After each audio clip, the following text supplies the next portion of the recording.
morning. Despite popular myths, having an optimistic outlook isn't about ignoring reality. It really isn't.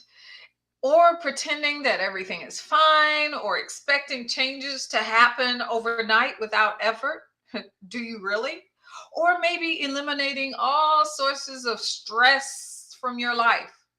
That'll never happen.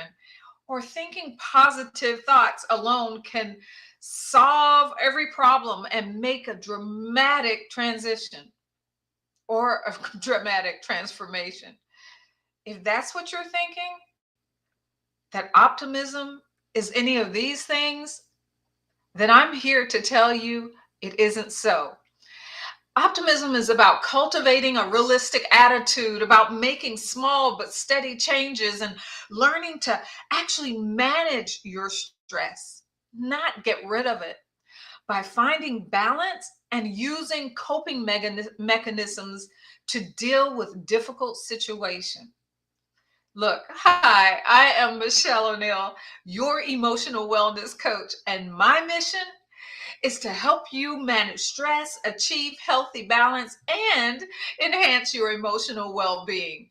With my experience ranging from military service to certified life coach with specialties in cognitive and linguistic modalities, I'm here to guide you in building emotional strength and resilience. So I want to welcome you here to the meeting place, a safe haven for diligent women seeking a lifeline amidst the swirl of many responsibilities. And if you're shouldering the weight of a demanding career or business, nurturing your family, and caring for aging loved ones, you've found your tribe. You, my friend, are the modern caregiver. So let's hit this journey together. Let's connect, inspire, and empower one another. And today I want to talk about optimism. Being a caregiver is daunting. Caught in the middle of caring for your children, your husband, or significant other, and your aging loved ones, this can be extremely stressful. And unfortunately, many of us have fallen prey to the myths that are surrounding this optimism and positivity. Who can be optimistic and positive in the midst of all of this, right?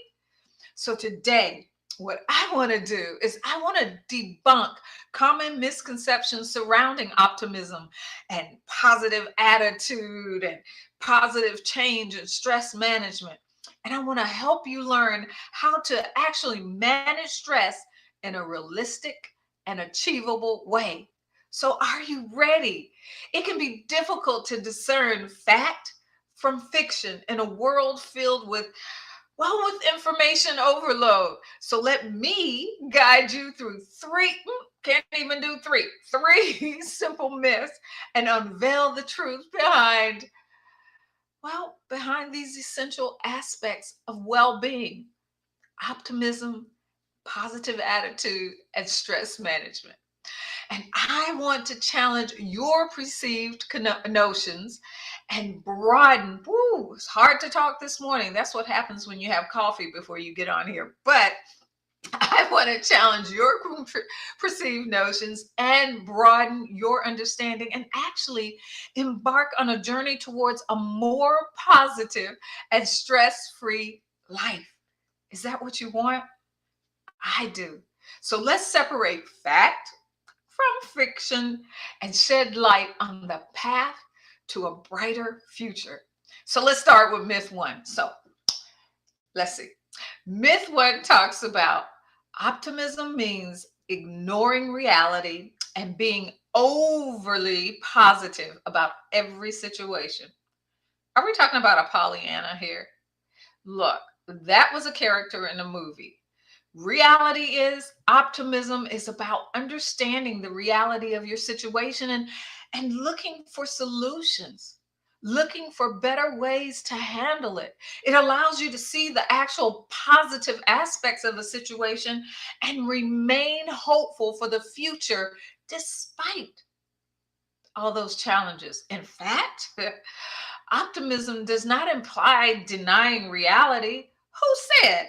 Rather, it encourages individuals to, well, to maintain a positive mindset while acknowledging and actually addressing those obstacles with resilience.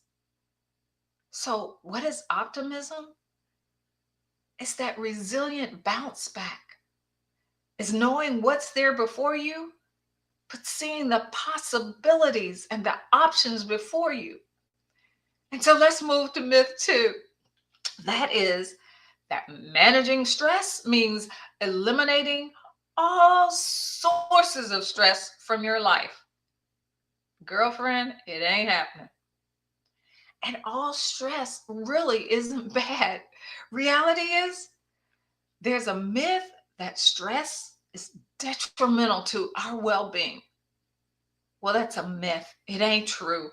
While chronic stress, notice the difference. The word chronic is before stress. So while chronic stress can indeed have a negative effect on our health, on our mental health, physical health, and emotional health, certain types of stress, such as acute stress, can be actually beneficial. It allows you to enhance your focus or your motivation or your productivity, and it provides a balance, provided that it's actually balanced with periods of rest and relaxation. You know those times that you're stressed because there's a deadline that you have to meet, or or someone needs your attention within, you got to get someone to an appointment in 10 minutes, or you got to leave in 10 minutes, and so you're stressed, but it's acute stress. And so knowing that you have this deadline allows you to really focus in on the things that you need to get done before you walk out that door. That's acute stress. It's not bad. It actually allows you to focus. I said it motivates you to get stuff done and you become more productive. However, you cannot maintain at that level too long. And that's why it's important to allow our bodies and our minds to have that rest and relaxation in between. Acute stress is when you maintain that level constantly. We don't want acute, I mean, not acute, I'm sorry. Chronic stress is when you maintain that level always or most of the time. So, stress management is really about learning how to better cope with and manage the various sources of stress in our lives. Are we dealing with acute stress? Are we dealing with chronic stress? Are we dealing with mild stress? And how are we moving through that? How are we managing those stress? And so it involves understanding the actual root cause of our stressors and developing strategies to better handle those stressful situations. And each one we handle differently. But you know what? Once you handle a particular situation, you can always recall it back to memory. Have you ever done something and say, what did I do last? Okay, this is how I handle that. And so that's what I'm talking about. Absolutely, Ben. Thank you for being here today. Optimism is the resilient bounce back. Absolutely. So now we're on to myth three. Myth three. Here we go. Optimistic individuals are naive and oblivious to potential risk or dangers. Well, this is how my family see me. They actually think I am naive. Why? Because I remain optimistic, even when challenges and risk are before me. Perfect example. Just Sunday, I was out on my morning walk. My morning walks allow me clarity and the ability to get creative and see things from a different perspective. I live for these walks.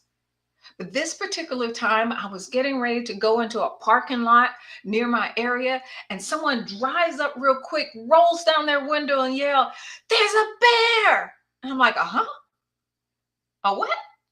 They said a bear. I'm like, "A bear?" And I happened to glance right over where I was getting ready to start walking, and there's a black bear. And he's walking by, and I'm far enough away. I know I take a picture of him, I take a little short video of him. In fact, I'll be sharing that with you. I understood the risk, but I also was aware of my surroundings. And I didn't let it stop me from walking the next day today. However, while I was out there walking today, I was ever vigilant. So I wasn't oblivious to the risk. I understood the risk and I took the safety precautions as I walked. I was very aware of my surroundings. Everywhere I was, I always looked to a way that I could escape, run, and get to high ground. No matter where I was, I scoped that out first. I always listened. I was very in tune to what I was hearing in the bush. Was it a heavy tread or was it a light tread? Was it deer or was it possibly a bear? And so I was very aware of my surroundings. So, no, I was aware of my risk, but I was still optimistic on my walk and that I could get through it. That's what I'm talking about. So the reality is, optimistic individuals are often more aware of the potential risk and dangers than pessimists because they are more likely to take the necessary precautions in order to protect themselves. That's the story that I just told you. Optimists are more likely to approach risk as opportunities for growth and learning. I'm learning about, in fact, on the way home, I thought, you know what? I think I want to look up more about the black bear and see what the odds of them actually approaching or caring about a human walking by, or are they only in in tune to this human when they sense danger for themselves? And so I'm going to read more on the black bear to understand him because I know that him and I have to coexist in this area where I live together. So, optimism and the risk, we approach risk with the opportunities for growth and learning rather than viewing them as insurmountable obstacles. If we close ourselves off and we don't allow ourselves to actually grow and seek the opportunities and the options that are out there because we're too afraid and we just encompass ourselves in a bubble. That's not the life that you want to live. Optimism equips individuals with resilience and the ability to bounce back from setbacks. I can't say that enough, but it does not guarantee a life free from risk. It's knowing the risk in your life and preparing for them. That's what I'm talking about. And so I couldn't leave. There was one more. I know I said three. There was one more for the road that I wanted to say. And that myth is that positive change happens overnight and without effort. Balderdash. And that kept me from saying something else. But the reality is, while it's true that breakthrough moments can actually happen, sustainable and positive changes usually require consistent effort and time. And patience and perseverance and tenacity are critical and crucial in achieving lasting transformation. Hey, it's not going to happen overnight. Positive change takes time and effort, and it requires dedication and perseverance, and my favorite word, tenacity, to create lasting, meaningful changes in our lives. Whew, I got to catch my breath because managing stress is a process that it involves developing healthy coping strategies. And understanding that positive change takes time and effort, and recognizing that it's okay to feel negative, feel those negative emotions while striving for a more optimistic outlet. Let optimism be your secret weapon. It's not easy, but it is doable, and it's so worth that effort. I hope that my tearing down these myths apart have inspired you to stay positive and optimistic while balancing your family's needs. Remember, you don't have to do this alone. You don't have to go through this journey alone. Just let's hop on a call, because you deserve to live a life free from the burdens of stress. And when I say free, I'm not meaning stress will never be there. I mean, you'll learn to manage it where it's acute or mild and not chronic. Embracing the power of optimism and navigating through these emotions is an ongoing process, and having guidance along the way can be actually transformative. So don't hesitate. Let's schedule that call today. Just just put "let's talk" in the comments below, or DM me and say, "Let's talk, Michelle, let's talk." And I'll send you the link to schedule a call. Today is your day to manage this, to be more optimistic, to have that positive energy. And until next time, take care, be positive.